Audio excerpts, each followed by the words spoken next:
Walang masyadong dumadaan na sasakyan. Kaya medyo makakatawid tayo ng hindi natatakot. Charis. Ano kasi ngayon? Friday.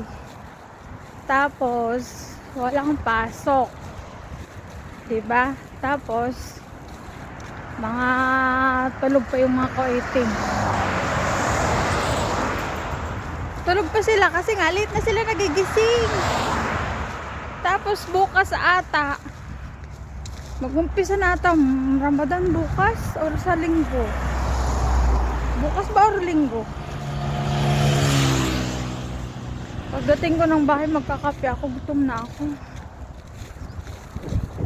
Ang kadaman yung mga guys. Gutom na ako.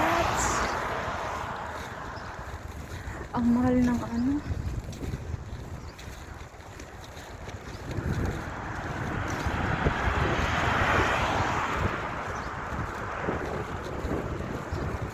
Ang sarap ng hangin.